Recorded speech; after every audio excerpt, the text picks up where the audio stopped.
Bom, após os atos em Brasília, ainda paira incerteza sobre o cenário político brasileiro. Para entender melhor esse contexto, nós vamos conversar agora com o cientista político Valdir Pucci. Bom dia, seja bem-vindo, professor.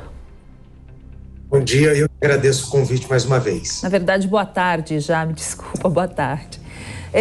Eu gostaria de saber do senhor até onde vai essa insegurança, porque a gente continua vendo alguns atos, ou pelo menos se fala que pode haver alguns atos de violência, como a gente acompanhou no domingo lá em Brasília.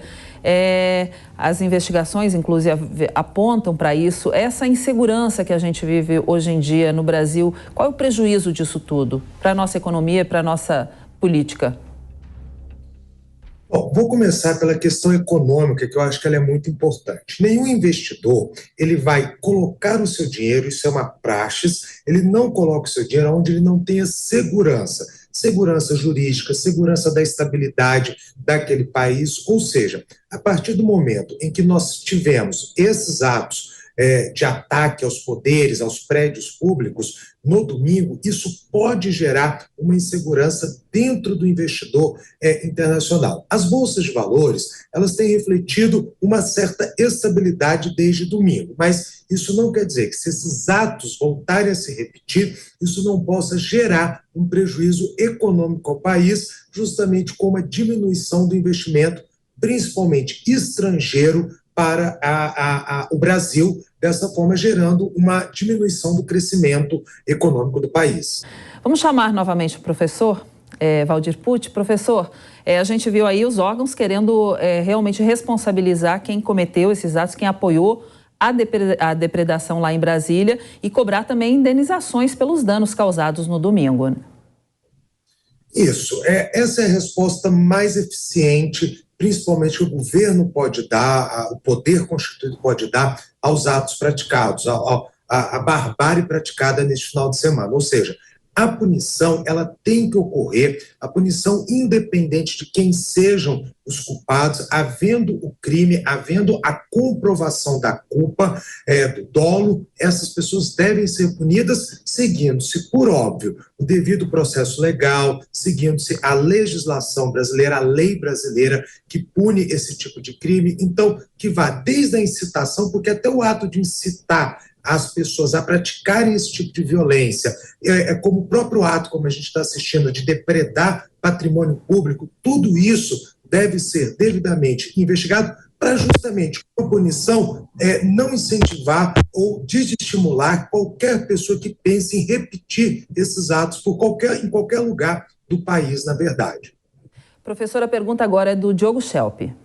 Professor, a gente viu aí na reportagem da Luciana Verdolin os erros, alguns dos erros cometidos, inclusive pela segurança do Palácio do Planalto. Não apenas a responsabilidade da Polícia Militar, do Distrito Federal, mas responsabilidade do próprio governo ou da segurança do governo. Inclusive o Estado de São Paulo, o jornal Estado de São Paulo, trouxe informações de que, por decisão do GSI, 36 homens do batalhão da Guarda Presidencial foram dispensados 20 horas antes dos eventos ocorridos. Quer dizer, no sábado, a segurança do Palácio do Planalto era maior do que a segurança que existia no domingo.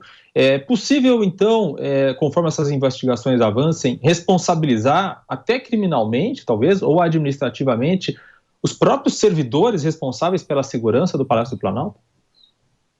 Boa tarde. Bom, isso depende da investigação, da própria investigação. É possível haver, sim, processo, é possível sim haver a condenação, se ficar provado que eles têm culpa, porque quem conhece Brasília, quem conhece os palácios, a gente que às vezes frequenta esses ambientes, a gente sabe como que isso é organizado, como a segurança é muito forte. Então, a gente coloca assim, 4.000 pessoas, é muito difícil de impedir que avançassem, que invadissem os palácios, mas havia até então um plano a ser cumprido que não foi observado em todas as esferas, desde o poder, desde o GDF, o Governo do Distrito Federal, até o próprio GSI, até aqueles responsáveis pela segurança de cada um daqueles prédios públicos. Ou seja, há muito ainda a ser respondido até que a gente aponte de fato onde houve a culpa e onde houve o erro nesse processo de permitir essa invasão.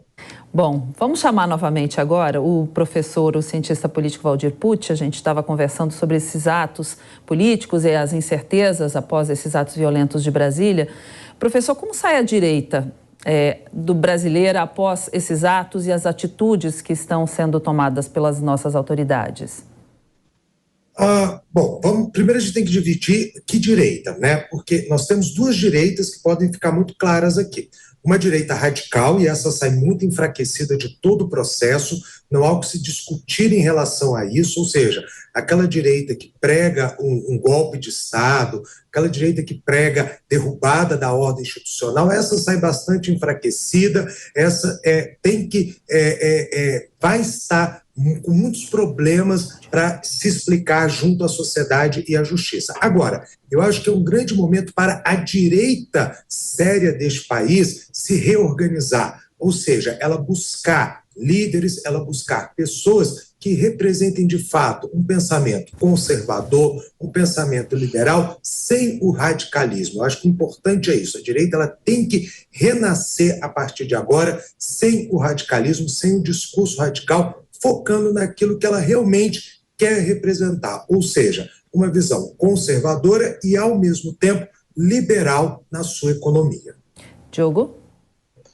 Professor, a gente viu nesse noticiário, por exemplo, a informação de que um homem tentou colocar fogo numa estação aí de transporte no Rio de Janeiro. A gente viu notícias também de sabotagem a torres de transmissão de energia e assim por diante. Se a gente for analisar a lei antiterrorismo nos detalhes, a gente vai ver que tudo isso poderia se enquadrar como atos de terrorismo, né? Está previsto lá, por exemplo, sabotar o funcionamento, se apoderar de estações ferroviárias e rodoviárias, hospitais, casas de saúde, instalações de geração de transmissão de energia e assim por diante.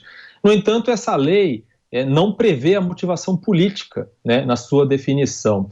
Mas a gente está vendo todo mundo chamando os manifestantes de terroristas. Como o senhor vê essa questão?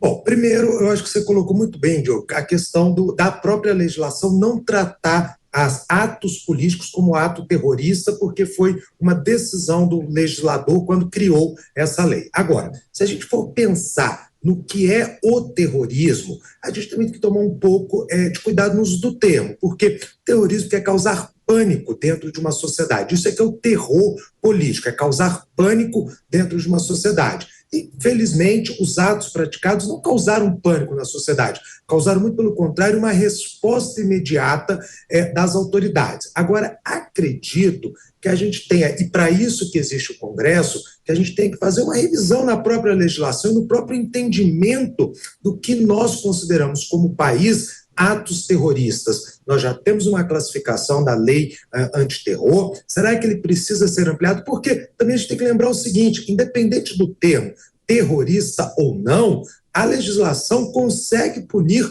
todas essas pessoas. O Código Penal prevê todos os crimes praticados, como eu disse, desde incitar a prática desse vandalismo até o próprio vandalismo. Então, a legislação brasileira já atende a essa perspectiva. Então, vamos discutir. Será que teremos que colocar também as questões políticas como crime de terrorismo no Brasil? Isso é uma discussão para o Congresso Nacional.